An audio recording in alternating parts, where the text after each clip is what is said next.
The views and opinions expressed on this program do not reflect the company, owners, management, staff.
Monday, the 27th day of November, 2023. Welcome to Bermuda's Daily Talk Show. It's the Daily Hour brought to you by the BAC Group of Companies, Medical House, and Lindos. I'm Jamal Hartman. She's Sherry Vanderpool, and Maya Palacio will be with us in a bit to bring you the latest in her news break brought to you by People's Pharmacy. Hey, Sister Sherry, how was your long weekend? It was wonderful, Jamal. First of all, didn't you miss me? I haven't seen you in about a week. Let's start there. What has been longer than that, Sister Sherry? Well, it might have been, but it feels like a week. Once I see you, I'm like, it was shorter than I thought. Oh, so you just want to go to a week? Did you? Well, tell me something. You've probably cooked since then, right? No way. You didn't cook this? No, my take-home plate game was on point game to come Thursday. Oh. Yeah, I just finished eating that food last night, I think, Jamal. Oh. I want to say I will be on salads, Coach Larry, and water for the rest of, up until Christmas. That's how much I ate. Oh. But yeah, I had a great weekend. Went to a football game yesterday, so I'm so excited. So Sherry went to the Falcons game, right, folks? And I was just hoping she didn't. And Saints, because I ain't trying to get into domestics, right? But so she went to the Saints and Falcons game, and I was trying to follow. When you know somebody is at the game, you try to follow. But Sherry, you didn't tell me you was going to be there with like the whole of Atlanta's rap, like every last rapper that's ever come out of Atlanta was there, huh? Absolutely. So there was a salute to the 50 years of hip hop, and they recognized all the hip hop artists that came out of Atlanta. And so in between quarters and pre-shows and stuff, you had many concerts. There was a post-show, but there was so much traffic. Jason and I were like, we're out. But I had seen my main people, Jermaine Dupri, Jeezy, Ludacris, T.I., Ben Crusher, Pastor Troy. Like, it was so many. I was just in my 90s ATL freaknik element. She said freaknik, folks. She said freaknik. Oh my God! I hope the children are already in school, folks. Yeah. But talking about some of you all, and what you remember those videos were coming out last year, And I was like, this, Lord, please. No, we saw a picture. Sherry, we saw a picture. We saw a couple videos. Don't worry, we saw you. But I had a wonderful weekend. That was the cherry on top as far as my Thanksgiving. How was yours? Mine was, freezing. I was up in Rhode Island and Massachusetts, and I was freezing, folks. Like I've spent the majority of my time in the U.S. and the Northeast, and I'm not used to it anymore. I felt out of place and start questioning why people live like this. Yeah, but there's GQ pictures. I know you must have got style granted before you went, because I was like, look at Jamal in these pictures. Who else saw Jamal's pictures? I only put one of them on social media. The rest had to go on WhatsApp. But you know what? Honestly, folks, I just have to put a lot of clothes on if I'm going to be in the cold. I have to. And speaking of style, Sancha says, look at you two, the two of you matching. And let me just say, Sherry called me yesterday. She's like, hey, bro, what you wearing? Lies. I mean, I was trying to make it sound cool. Can you just agree for a second? It's not, Jamal. It's lies. Okay. Mind you, when we did get one, Maya was like, look at us. You two, just all watching. I was like, Maya's trying to ignore it. Yeah, But yeah, yeah. Jamal just wanted to be just like me. He Is that missed what it me. was? And I get it. Yeah, okay. I get it. Since that, well, let's say good morning to everybody. Good morning to you, Mark Arthur C. Phillips, and good morning to you, Auntie Karen Simmons, and good morning to you, Deborah Painter, and good morning to you, Suzanne Ingham, and Karen Simmons says, "Great, Sherry, great to see you. You're like the elf on the shelf. We found you." Yeah, Love it. Yes, you did. I'm And glad. I'm watching, Jamal. I'm I'm glad watching. to refer to you as the elf. But anyway, greetings and thanks for making us part of your daily routine. A good one today, folks. We're going to discuss what needs to be done to attract Bermuda's best into politics. The daily play is holiday trivia today. So let's see how much you all know about the holidays. And don't forget, this is the final week to fill out our survey. If you haven't filled out the survey already, please go to our website. If you want the link, just ask and we'll provide the link for you. The information you provide really does help us to make decisions that are in the best interest of yourself, the audience, and our partners. And also, while you're on our website, don't forget to subscribe. Make sure you follow us on all of our social media channels to stay up to date with all that we have going on. There's a lot that's going to be happening during the holidays. Let's just say, it's going to be like Michael Jordan, LeBron, Kobe, all in one when it comes to me against, maybe Dennis Scott or somebody. Yeah, I was starting to get excited, and then when the reference to yourself, then I was like, just like, man, I'm a killer on the court. You're gonna find out. Anyway, help us grow beyond the mic as we do our part to continue to improve our community. So look, let's get into it. I have a joke before we get into the serious part of the show. Can I tell a joke, please? Did we have a choice, Jamal? Well, I mean, the audience loved my joke last week just because you and Maya didn't appreciate it. I wonder if Maya's going to join us for our joke because I think it's really funny this morning. I want to see if Maya does protect her. Okay, we don't need Maya anyway. Whatever, she don't have to laugh. See, we have a fan. Yes, joke time. All right, here we go. All right. Whew. Hold on. We gotta compare myself. Right. So this morning we're gonna do a holiday joke. All right, folks. This morning it's holiday joke time. All right. So let me get it up. Here's your joke of the day. What happened to the thief who stole a Christmas calendar? The thief that stole a Christmas calendar. Night something. Silent night? Something. Nobody? Night angel? I don't know. Am I close? No. All right. What happened to the thief who stole a Christmas calendar? He got 12 months. Stop.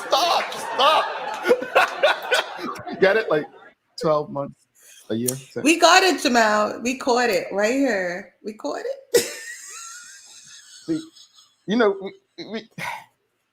Well, let's get into the question because I mean that was a tough one. That's my joke of the day, folks. I hope it made you feel. But thank you, Auntie Karen. See, she got it. She got it. She got it.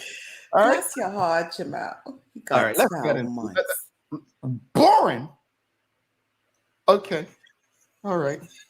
Thank you, Headley. Thank you. Thank you. See, they're all coming. Thank you, Rashida.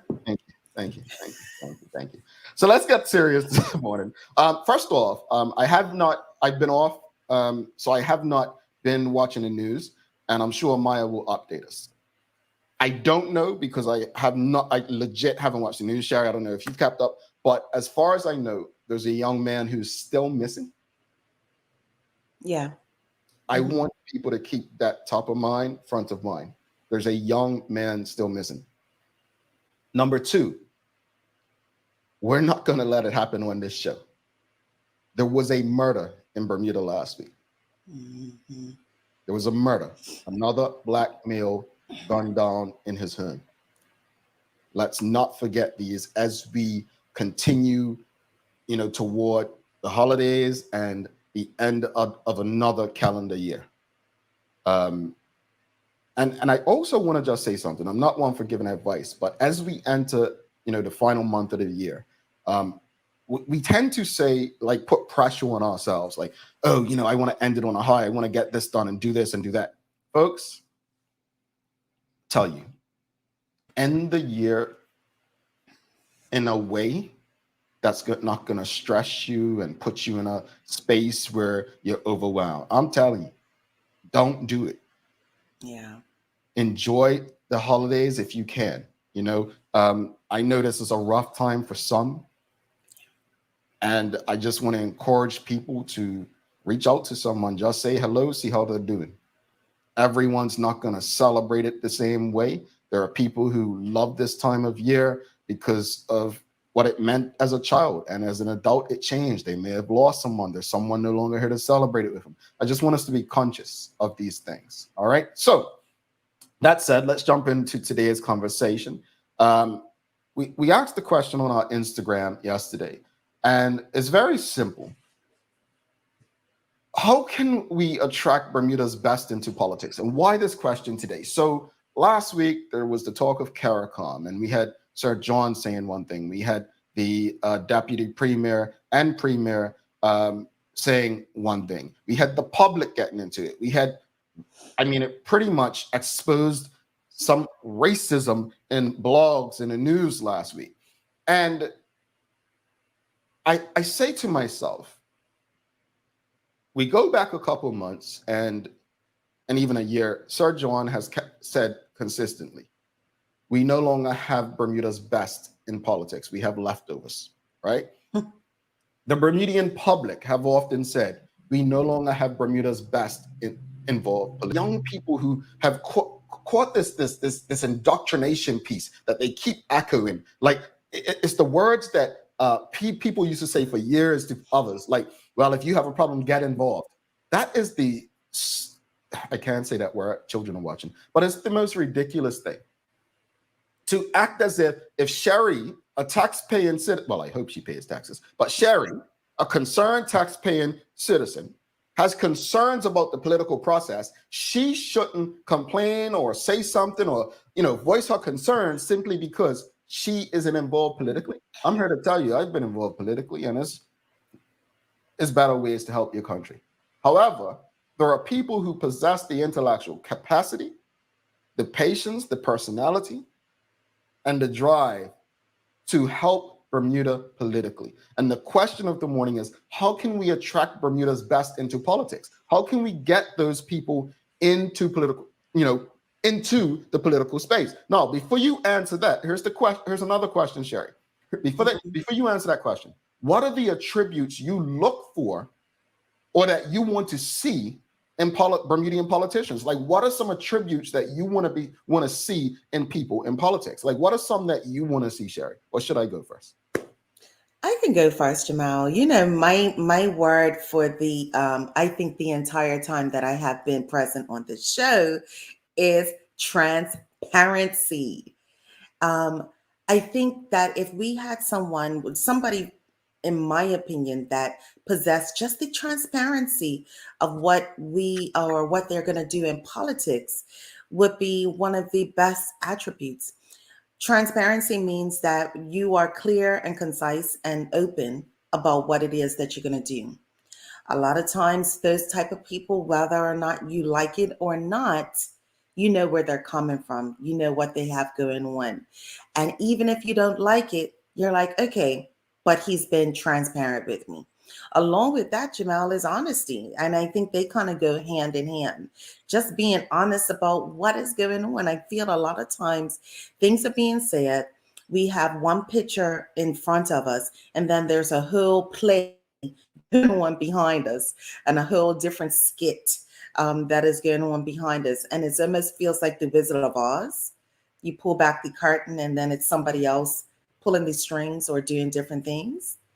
So, those are kind of the things that I want. At the end of the day, I also say, do away with the whole thing. Well, Do away with it all, Jamel. Can we start from scratch? You got me there, Sherry, because I'd be a fan of that. And audience, so you heard it. Transparency, honesty. Shucks, do away from more. I ain't got no problem with that. I'm sure many of them don't. And she said, Elephant Triple Nine said, it is Wizard of Oz, Sherry. It is Wizard of Oz. Well, and Rashida Goldman says that's a great analogy. It absolutely is a great analogy. And to piggyback on what you said, and folks, let us know, what are the attributes you're looking for in Bermudian politicians? Like, what are your attributes? For me, I want people who have some sort of achievement in life. Like, what we look at current politicians, like, what have you achieved in life professionally or community-wise to say that you're worthy of the vote of the people? I'm going to use Curtis Dickinson. He achieved something in his career, right? He achieved something that most people haven't. I can pick on people who are not involved politically, who have the attributes, but I don't want to put them on the spot, call their names. But there's quite a few people who have run successful businesses. There are quite a few people who have been great educators, right? There's a lot of people, but I don't see a lot of those attributes in the current politicians we have. Another one is a sense of community, right? I know that people were coming down on Curtis Dickinson. Oh, when was he last at a county game? Here's the thing.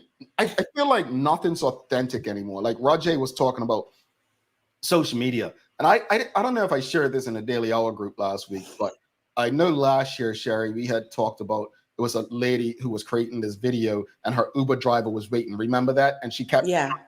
So there was this video last week on Twitter that it was a couple, and it was the most staged thing ever. And I was just like, my goodness, like nothing is authentic anymore. Like it's all made for like everyone's trying to create this reality TV. And I feel like that's who David Birdie is. It's like, I don't feel he was a part of our community. It was not authentic for him to be a part of this club or that club. It was a part of building a political resume. Building a political resume should be authentic. The late Nelson Bascom wasn't a drummer in PCC, right? Or involved in Devonshire Coats and the many organizations he was because he was building a political resume. He was that because that's who he was. He was an integral part of the community. That's what you saw growing up. Politicians, Dame Lewis Barnett, they were literally a part of the community. What you see now is people who are becoming parts of community organizations and giving to charity so that they can build a political resume. It's not authentic anymore. And so for me, as well as some sort of achievement, we want to see authenticity, authentic community people that are a part of the people. They're one of us, right? Ebony Souza says accountability, whether it's holding themselves or peers accountable, creative and community-driven solutions. That's what she's looking for in a politician, someone who the attribute she's looking for in a politician today. Again, question of the morning, how can we attract Bermuda's best into politics? Think about that. We're going to take a quick break. Just think about that right now. How can we attract Bermuda's best into politics? We'll take this quick break and come back after this and go back to you, the audience. But let us know, how can we attract Bermuda's best into politics? Stick with us. In over 30 years, Mailboxes has brought in millions of packages. That's a lot of packages. We started way back in 1990. Ship a boombox. Well, okay, sure, we can do that. Check you later. And ever since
Alrighty. So, question. Welcome back. Thanks again to the BAC Group of Companies, Medical Office Lenders, People's Pharmacy for ensuring we can have these discussions. But we're asking, how can we attract Bermuda's best into politics? And Sean DeShields, one attributes, he says, most trustworthy and intelligent people usually surround themselves with other intelligent and knowledgeable people. The same thing applies for corrupt and foolish people. Whoa. I mean, That's an analogy too, right? Wow. No, and I agree with Sean. And again, I agree with you, Jamal. Please mark this on the on the on the video. I was gonna say that community, Jamal, people involved in community is so important.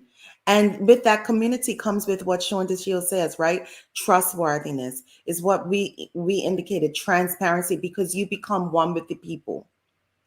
You don't just go from one corporate job, to politics, right? You can have both. Being involved with the community, just because, not just because of, like you said, the political resume, but it's something that you do. You coached, right? For that other team. I think it was North Village. I think that's the team that it was. But you coached. And you volunteer and you do all of these things just on your regular time, just because this is something that fulfills you. If you were to lose out on politics, you would continue that. We don't want people that are going to do it just for, as you would say, optics or for social media. Yeah, and that was my point earlier, but I think Sean DeShields is touching on something a bit deeper. And I think what he's pretty much saying is, if we get one person in that possesses the intellectual capacity and they're trustworthy, we can probably attract others in there as well. But we need to break it. The challenge right now is attracting those people in there. And I've heard it from people. I don't want to be involved and attached to these people. So it's kind of It's kind of tough, Sean DeShields, right now, because it's going to really take not one Curtis Dickinson, if that's what people want. It's going to take a bunch of them to come in and push out those who are holding on for dear life to a career and a payday versus people who will come in and make a difference. Suzanne Ingham says transparency, high integrity, honesty, the people at heart. Yes, Sherry, throw the hill out. We can't say it, but I'm thankful you didn't either. Yeah, Sherry, start from scratch with those who love the people at heart, consult the people, and you do it for free for the first year. 1 year or two, we will consider paying you on performance with minimum pay. I refuse to waste my taxpayers' money on someone who won't put back into our country. I actually disagree. I disagree. I think one of the things, and I learned this by being involved with the PLP, is that pay was actually very low for politicians at one point to keep people out of it, right? And I do think that politicians should be paid. It is a job, right? It's not, volunteerism. I do think they should be paid, and I think they should be paid based on the market, the economy, right? The size of the economy. The problem to me isn't that we pay them or pay them a lot or a little. The problem is we're not paying the right people to be in these positions. So I don't think anyone should work for free. People have built, and just because I may not like certain politicians doesn't mean that I think that they should work for free. So I actually disagree with that. I think, and what I have read her to say, or what she's saying, is that I think history of politicians possibly not doing what they are supposed to do with the pay that they are given. So let's just take it away. Let's do something different, take it away, and see if they can rise to the occasion in regards to what we need as a community. And I think that the comment is based on the history. Well, got to move on, but I what I will say to that is I don't think that this conversation is about attracting Bermuda's best. That's not going to attract them. That's the point that I'm making. Like, if you want to attract Bermuda's best, you have to pay them. and they're not going to work for free. This is still a job. Donald Trump said that he would not accept the salary. So be it. Well, Obama's not that person. Donald Trump is a rich, white, privileged man who can actually do that and say, I'm going to work for free, because he's probably ripping people off in other spaces, which he has a history of doing. I don't expect Barack Obama to do that because he is performing a job. Mind you, I don't like either. So don't think I'm choosing Barack. Real quick, No, I think it was great point.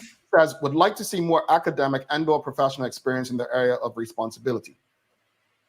Are you talking about ministries, Misha?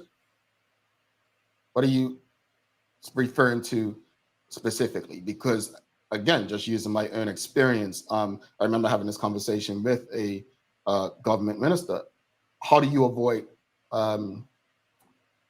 corruption? And what's that word I'm looking for?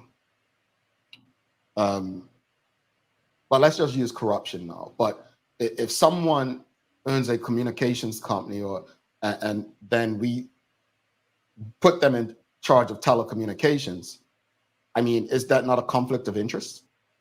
So I hear what people, if someone owns a doctor's, a health practice, because I remember people saying, oh, Dr. Ewart Brown should oversee health, not tourism. You all said the man was corrupt with tourism. Imagine if he gave himself the health ministry. Oh, this is a conflict of interest. I hear what you're saying, and I know that they did it in Canada some years ago, where everyone who held a ministry, it reflected their expertise. But I tell you, you all would be jumping up and down talking about conflict of interest if that actually happened. So I'm not quite sure how that would work, if you get me.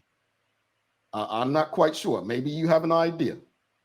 Let us know. Elephant 999.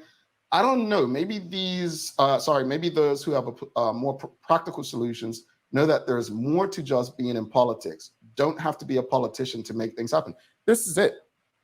Last week, as I stated, there was this big argument on Twitter.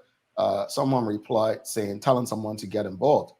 You don't have to get involved politically, but we still need to attract better people to the political space. Mm-hmm.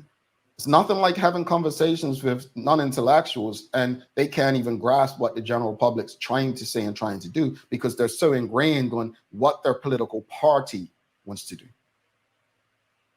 It's tough. So I get it. I don't think everyone needs to be involved, but we definitely need better people. Well, okay. Do you think we need better people involved? Do you actually think that?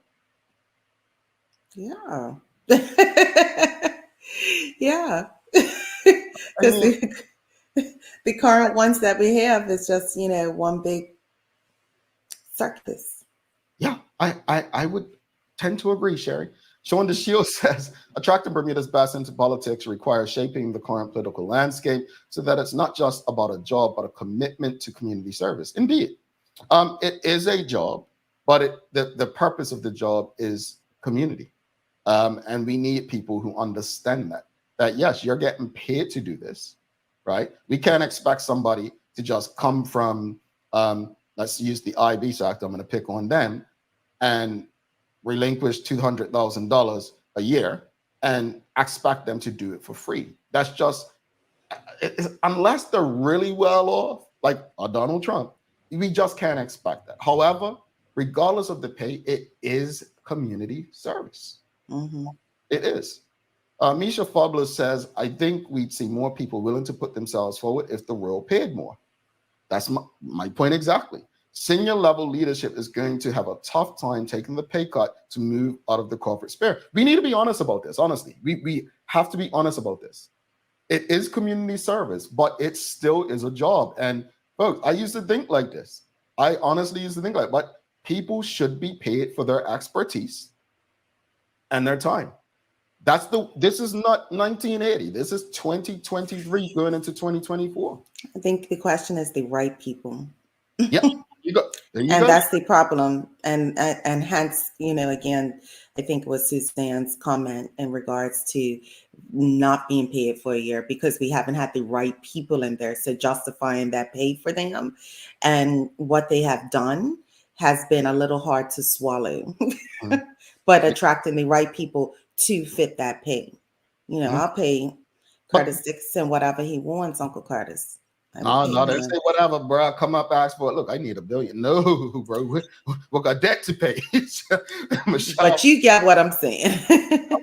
says, not just community, but a genuine interest in Bermuda's overall should have an honest and evident interest, passion, and exposure in an area, economic, tech, etc., to bring something to the table. Suzanne Ingham says, didn't they do it for free back in the early 50s? Yes, yeah. No, but you just made my point, Suzanne. My point is, back in the early 50s, that was a way of keeping Black people out of it because the white elites had the money. They didn't need to be paid. Again, Donald Trump, Barack Obama. Donald Trump said he wouldn't accept the salary. Barack Obama said no such thing. Does it make Barack Obama worse off? No, it doesn't. It's a job. The point is, in order to attract Bermuda's best, we have to pay them correctly. So just like Sherry said, Curtis Dickinson, you've got to pay right now. He hasn't never said anything about pay. Obviously, he's okay with whatever the pay is because he served. Jamal, we're about to get in some No, trouble. we have no guests. We're good. It's okay. We have no guests. And we have a lot of engagement right now, so we'll bring it in a second. I've seen her. Well, we'll bring it in. It's a good convo, and we have no guests. This is what the conversation's about today, unless she has somewhere to be. Misha Fabler says, yes, he was talking about ministries, and he said, yes, ministries similar to how Canada's cabinet was full of people with experience in the roles they were responsible for. I did, again, and he says, fair point to what I was saying, if the government is transparent, like many are calling for, Sherry, the risk of whatever that word is, you all got to keep it simple, dog, cat for me, is reduced. Let me just say this, because, folks, we'll get back to the comments, but I'm already in enough trouble with Maya, so I'll say this, right, real quickly. We'll get back to the comments. I understand what Misha's saying in regards to people who have backgrounds in the ministries they oversee. I think most of us would love to see that, right? I don't agree with the criticism about David Burke as the finance minister and as an IT guy. He has an MBA, right? He probably has a better understanding of finance than a lot of people who probably work in this space. I'm not trying to hype him up, but I'm also not going to disregard any experience he has in running a business or his academic space. What I will say is we have to be very careful what we ask for in this space, because the last thing we want outside of a lawyer, who the attorney general must be a lawyer, based on my understanding, the conflicts of interest, you do not want a doctor who has their own health facility as your health minister. Trust me, you don't. Trust me, you do not, especially with the sore topic that health is today. Let's bring Maya in before Sherry gets in more trouble, and then we'll continue the conversation. Yeah, you, Sherry. Guarantee it's not me. Keep your comments coming. This is a very good conversation. Keep the comments coming, and we'll be back to the conversation after the Daily Hour news break with Maya Palacio coming right up, and she's got some exclusives. It's been a long weekend.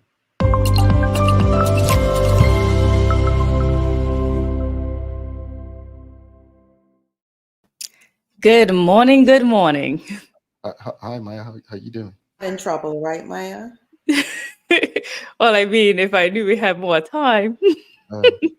I'm sorry. Sherry was just like, "Hey, Jamal, keep going. You should have seen the work." Not me. You heard. You know, I am Maya Power. Okay. I actually like that. MP Maya Power. Okay, cool. Now look at you started. You know, I'm like that. Maya, I mean, you and I have had conversations. I think you've been into politics. You're a rare commodity in young people who's had an interest in it. Like, what are qualities you look for in politicians? Like, are there any? Yeah, there are qualities that I definitely would look for in politicians. But I think the main thing that I would like to see, though, just so we could more or less understand or get to know these politicians who are in power, is test them. Every 6 months, a year, whatever, test them in their ministry, see what they remember, what they know offhand, or even just test them about generic statistic that you should know in Bermuda about how much people are making and what they're doing, all type of stuff. Let me know that you're doing the work throughout the year to retain the information that you should know on a daily basis. Like, you know, I remember going to sometimes, like, you know, town hall meetings or this, that, the other, and hearing things that are just like, that's not quite, no, that's not how our education system is actually being run right now. Like, no, that we stopped doing P7 a long time ago. Like, things like that, that were reiterated that were incorrect. And so I would like to see people who are in those positions tested just, every 6 months to a year, whatever it is in your ministry, just get everyone use that little refresher. And it's nice to have to see, something like that. I absolutely like that. Love it. Test them. Okay. Let's write that one down, Jamal. We going no, and I'm being dead serious, because at the end of the day, things move so fast and the world evolves. Keep in mind, like David Burke keeps referring back to the mandate they were given in 2017 and going back to their what's that thing called that they put up, platform and so on. But I'm just like, a platform evolves over 12 months, let alone 2, 3, 4, 5 years, right? But testing, like, what? Yeah. I like testing, but at the same token, I need you to do as well, right? So I know that you can, but I need you to do. And to me, those are two different things, because I could sit here. Pardon me? You know that they can do? Well, we don't, right? So like, I can regurgitate any information, but can I put it into play is the question. So I would need a physical after the fact, or something that directly involves you putting that test into play. But I think it's still a good idea. I think that's a valid point. I mean, there are great test takers who are very poor at execution, right? So it's a combination. I take your point. I think the test Maya's talking about is really on the spot. If you ask many of these politicians on the spot questions, they probably wouldn't be able to answer. In traditional tests, you study for it. This is not studying. This is literally putting people in debate form. And again, there are people who are very good at the job, but who will be horrible test takers or horrible at debate. So yeah, I see both ways. And I would hate to know it, and then you can't execute, right? So you know this, but you're not doing nothing. Yeah. You gotta find a balance. Even if you do different types of testing, it doesn't want to be the same, push pen to paper. Like you could be a debate format, and I understand that everyone tests well, but like we expect students to test all the time. So yeah. Point taken. Yeah. There you go. So what you got today? Well, good morning, everyone. This is the Daily Hour Newswire brought to you by People's Pharmacy. As Jamal mentioned this morning, yes, a father who was shot several times and killed inside his own residence on the evening of November 21st has been identified as 35-year-old Wilford Otterbridge Jr. Police say a few residents have come forward to provide information, but they are still seeking anyone with information to come forward as well and contact them on 295-0011. Now, here's a short clip from the press conference that was put out from the police, and this specifically talks about what the police are looking for and in what areas if you are able to assist. So let's listen in. We are also appealing for any residents with CCTV or Ring cameras and who live in the area of Cobbs Hill, Ord Road, Spring Hill, and the Tribe Road in Warwick to check their cameras and footage. We are particularly interested in anyone who may have captured two individuals on a light-colored bike riding along the railway trail in Warwick or the surrounding areas that I mentioned between 8 p.m. and 9:30 p.m. last evening. So that's some additional information there. So again, if you know anything, please contact police 295-0011. Now, in other news, the Minister of Education, Diallo Urbane, reiterates once again Bermuda's education efforts, which have to do with transitioning from 3-tier to a 2-tier system, continuing the development of parish primary schools, and to push the focus. He actually gave statistics, which I think a lot of people here will be happy to see, about how many students are in each and every school in Bermuda currently, every primary school. So you're going to see those statistics, and you're going to hear a little bit about what the minister had to say about just our resources being spread thin. These numbers are not just statistics.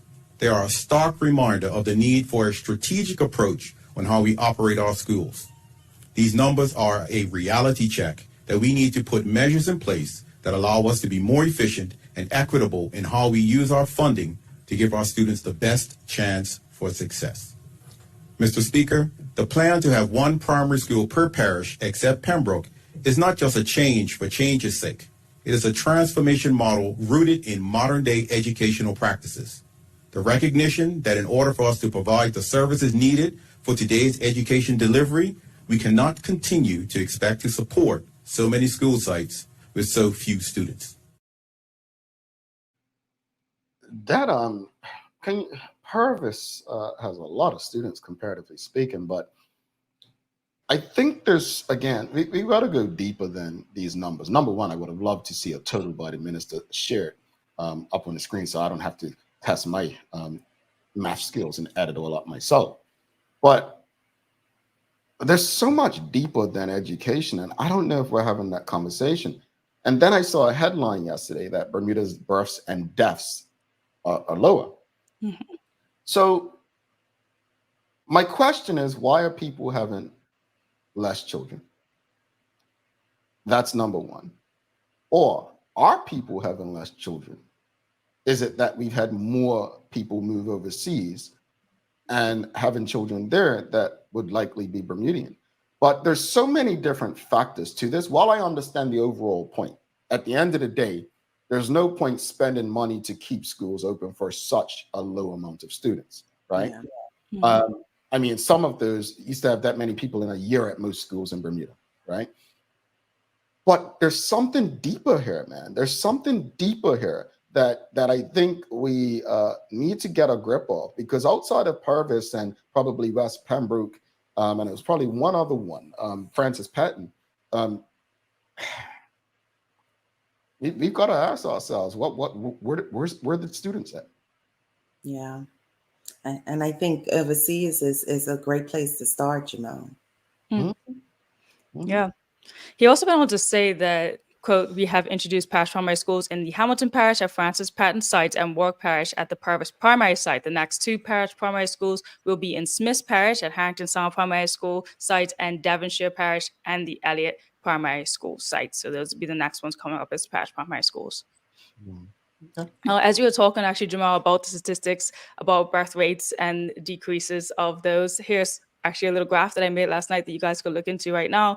As you can see, in 2022, there were about 479 births, a decrease from the 494 births recorded in 2021. And in 2022, there were 585 deaths that were recorded among residents, which reflects a decrease of 142 from the 727 recorded deaths in 2021 earlier this year. And as you can see on the side, we actually had 16 deaths that were recorded for non-residents in Bermuda, as well as we move on to what's resident population, which I think a lot of people are interested in knowing, like, what is Bermuda's current population. Well, according to these statistics here that were given by the ministry, as of, from the year of 2021 to 2022, we have a decrease of 106 residents in Bermuda. And finally, at the bottom there, I put the marriage population in Bermuda as well. Well, there were over 313 to 336 comparative in the years for marriages that were actually performed in Bermuda. But if you look closer on the stats on the side, it actually says like which ones were both like non-residents were actually 103,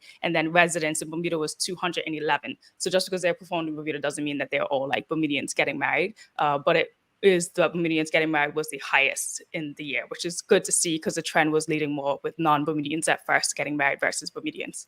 I'm not trying to put a negative spin on anything. I was just wondering what the divorce rate was, but also I'd like to see comparative, like the birth rates 21 and 22 compared to maybe 1990, 1980, like the likes, just see a breakdown to get a clearer picture of, economy where it was then versus now, and just some more factors, because I think there's so many factors in all of this, even marriages, like marriages performed, people, are we getting married as much as we used to, right? And then what the divorce rate is. So it's a lot to these numbers. I think we're just scratching the surface, but all of them should leave us asking a lot of questions. So thank you for that chart, Maya. They definitely have more out in the whole statistics. I just picked these couple here, but I can actually probably find the the birth rates in my Media Maya records, because I know I did a story about that from long ago. So I'll have that for you guys tomorrow to see like what the comparative difference is. And as I'm saying, and it's a sensitive subject, but I also would wonder how many have made conscious choices not to have children. Well, Here's a quick story that I actually did some streeters about like how many people even believe marriage is important right now in Bermuda. So let's listen into this as well for his accent song. So hear what people in the community actually had to say about it. Scale of 1 to 10, how important is marriage in Bermuda? 6. I'll say about a 4. I'm gonna go 5. Would you want to get married? Yes, if I find the right person. Awesome. Personally, no. I don't want to get married only because my parents have been boyfriend and girlfriend for 50 years. And it works for them. I agree on marriage, being brought up in the Christianity lifestyle and stuff. So I do believe in it, but I'll wait. So when it happens, it happens. Do you think that in Bermuda more people are more enticed to get married nowadays, or no? No, I don't think that. I think it's less marriages now than it was back in the day. Oh, absolutely. Actually, I'm starting to see a lot of the younger generation actually get married. So, thoughts, Jamal? Why? No, I think marriage is a beautiful thing. If I'm going to use Cher's big word of the morning, right person, right? If you marry the right person, I think that marriage is a beautiful thing. I will never discourage anyone from wanting to get married. However, there are people who have been together for, like someone in that video said, 50 years. Their parents are together, were never married, and hasn't changed anything. Here's my thing about marriage, and I've said this from a young person. Marriage is something for legality. It's about the law. It's not about the two individuals, right? If you and I are together, Sherry, hypothetically, and we never get married, it doesn't mean I love you any less. If we do get married, it doesn't mean I love you anymore, right? So I think marriage as it is today, it's not just about love, it's to satisfy some sort of legality and the law. So that's my take on marriage. And I don't think that we should look down on people who don't or down on people who do. And with that is Sayed Jamal, and we agree it is, because at the end of the day, my conversation is, who would you like to make a decision for you in the time of a health situation? I'm not going to be able to do that, but your mother or father will be able to do that. So it's about legalities, but you can do some things to put those kind of things in place in lieu of marriage and everything. But marriage is, it's a beautiful thing. Done it once. The audience too, what they think, like on a scale of 1 to 10, how important is marriage to you? Obviously 10 being the greatest, 1 being not so important. So if you can answer that in the comments, that'll be awesome. Did I hear you say 4? Sorry, Maya. Did I hear you say 4? No, I said for the audience to give their opinion. I didn't say Maya give her opinion. But in other news, the Minister of Home Affairs, Walter Burban, stressed the comments that were made. And, we've talked about it, we've heard about a lot about CARICOM, but that there are comments made that full membership of CARICOM means mandatory requirement for us in Bermuda to have open borders to CARICOM citizens, and saying that is false, reiterating that comments made that borders were open, again, were just untrue. So here's a statement that he made about what he believes Bermuda would do if put into full membership of CARICOM. And as of now, the CARICOM members who have opted out of the free movement of labor are Antigua and Barbuda, Bahamas, Haiti, and Montserrat. These countries have not signed or ratified the protocol for the free movement of persons. Given Bermuda's small size, I can already confirm that we would not, and I repeat, not accept the protocol on free movement of persons as a condition of membership. So there you have it there from the minister. So I would love to see a town hall with the people of Bermuda and the government on this. I'll say that. That's all. You all know I'm a fan of independence for Bermuda. I believe Bermuda, I would love to see Bermuda become an independent nation one day. And I have absolutely no problem with Bermuda becoming a full member of CARICOM if it makes sense.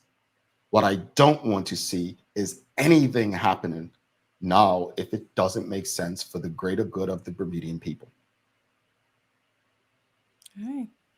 Well, moving on to some more interesting news, I think a lot of people would find this, especially any seniors that are watching, tune in, or you can tell. But A 6-month dementia care service pilot program run by the Ministry of Youth, Social Development and Seniors is planned to launch to ensure that persons living with dementia who are uninsured or underinsured have access to dementia care, community support services. A couple of key points to mention about this is that an initial assessment will be provided to all clients, while a comprehensive dementia assessment and care plan will be available. So each and every person will get this specific plan that caters to their specific needs. And North Star Dementia Care is working with the Ministry of Aging and Disability Services section, and together they're proposing that roughly 30 to 40 clients will be serviced during the 6-month pilot program, and the program should end around March 31st, 2024, where there'll be detailed information that will be put out from the pilot study.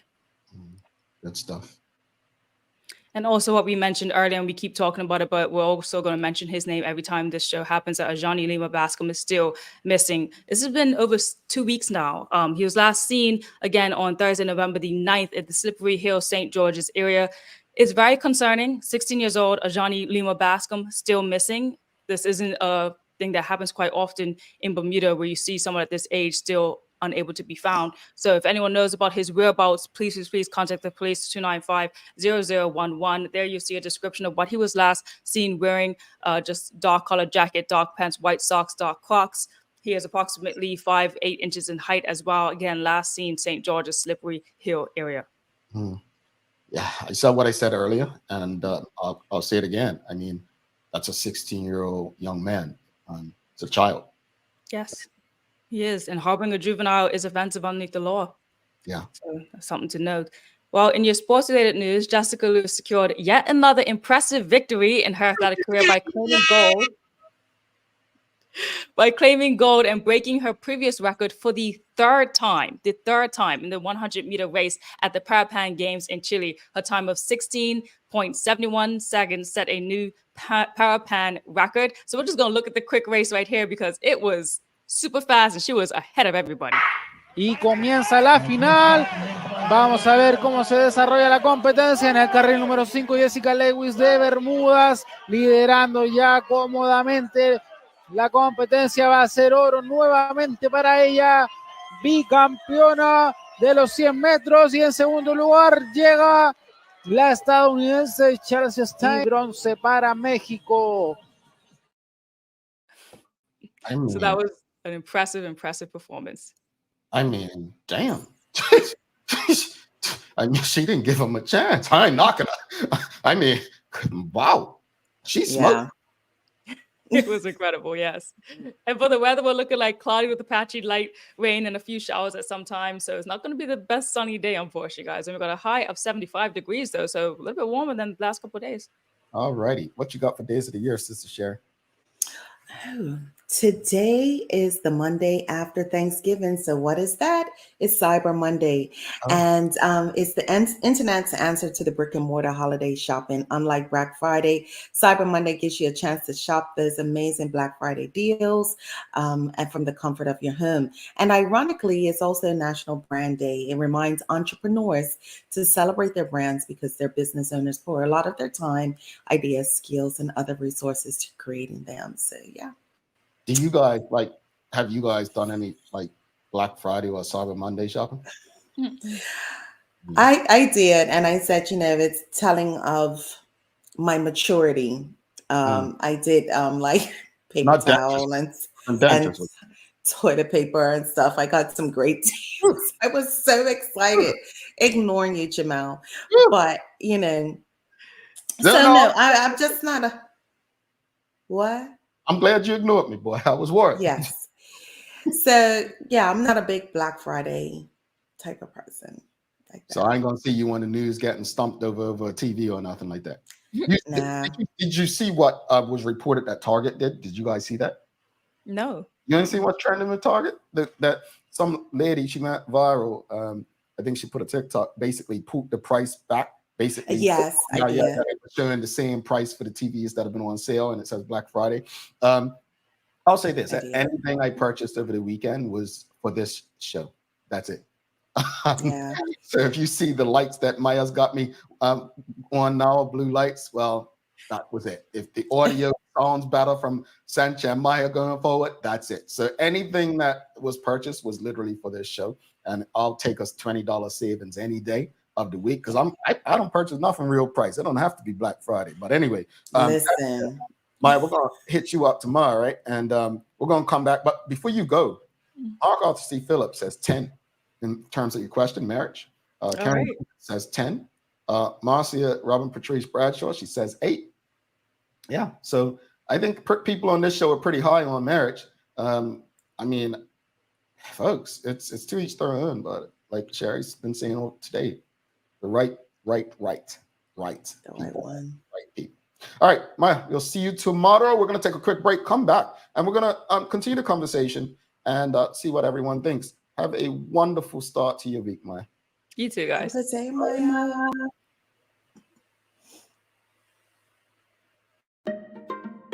People's ACW, located at King Edward VII Memorial Hospital, carries over-the-counter medicines, toys, cards, and even toiletries. Our knowledgeable staff are there whether you're at emergency, visiting family, or a member of BHP staff, to show you our best even when you're feeling your worst. People's ACW, we're here for you.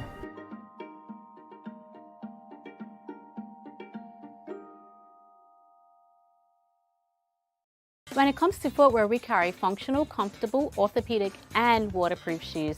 We have construction shoes, golf shoes, shoes for walking, shoes for boating. We even have shoes for pickleball. We have shoes for everyone. With brands by Skechers, Atrax, Propay, Easy Street, Nursemates, Clogs, Avenger, Cherokee, Cat, Frog Talk and DeWalt. The list goes on. See it all at our new expanded location on Bakery Lane. Welcome to the new bulk store, Lindo's Next Level.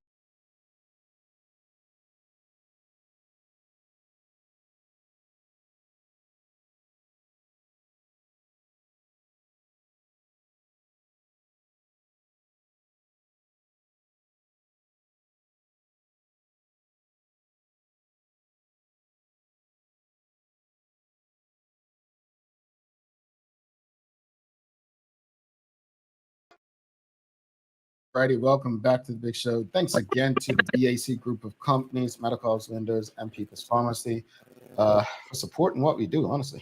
Don't forget to subscribe. I just put a link in the comments. If you haven't done the survey already, please make sure you fill out our survey. Help us out. You know, we'll give away a grand prize next week, I guess.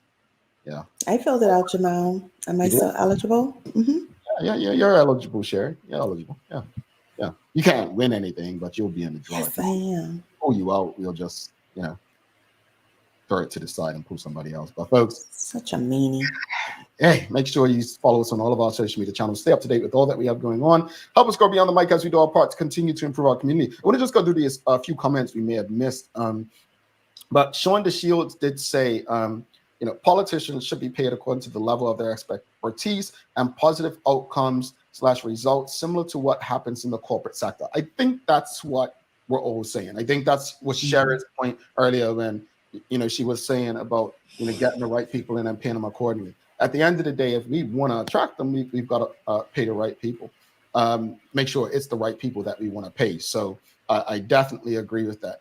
Michelle White, she also said, if politics is to be a career, there needs to be available evident path to joining the political leadership without fears of career suicide. Here's the thing, politics shouldn't be a career. It shouldn't be a career.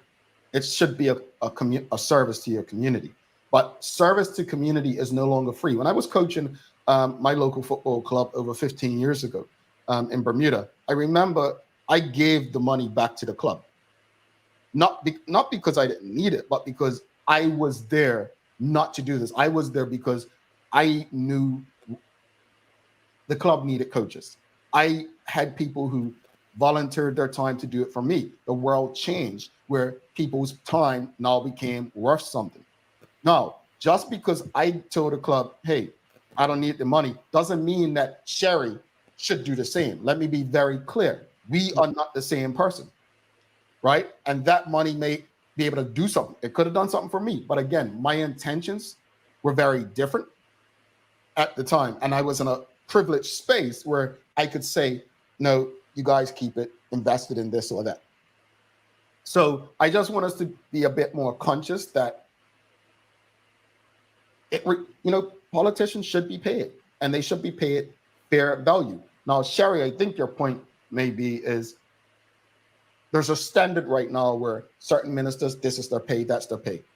I think that's probably where we need to edit. No, it shouldn't be you get paid 168 if you're a minister. No, if you come with certain expertise and success, then this is your pay. It should be levels like there is in the corporate sector, which I think Sean is saying. Sounds good. Really simple. We're going to take a final break, come back, and we'll do the Daily Players Holiday Trivia today. Let's see what Sherry's got for us. Let's see if she can pull off a victory. Stick with us.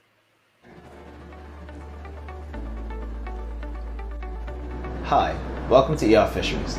I'm Jalen Steed, store manager and trained chef, and I'm here to help you with all of your food needs. Let's talk about why you should come and check out ER Fisheries. We offer the widest range of specialty meats and seafood items at a price point that will absolutely fit your budget. As a chef, I'm able to answer all of your food questions, help you come up with meal ideas, and generally guide you in the right direction. You'll get a custom shopping experience unlike any other food store in Bermuda, where we'll cater to your needs and provide you with excellent customer service. Where else can you get quality cooking advice and quality products? I look forward to helping you with all your meal ideas.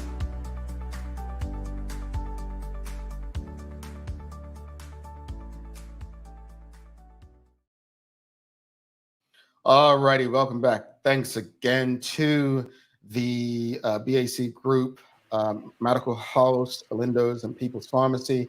And folks, if you appreciated today's conversations, discussion, news break, please give us a thumbs up, a love, a like. Make sure you're sharing these conversations with your friends, your family, your colleagues. It is time for the Daily Play, brought to you by Bermuda Trivia, now available at stores throughout Bermuda. Follow Bermuda Trivia on Facebook, Instagram, Twitter, and TikTok to find out why it's Bermuda's favorite trivia game. Sherry, are you ready?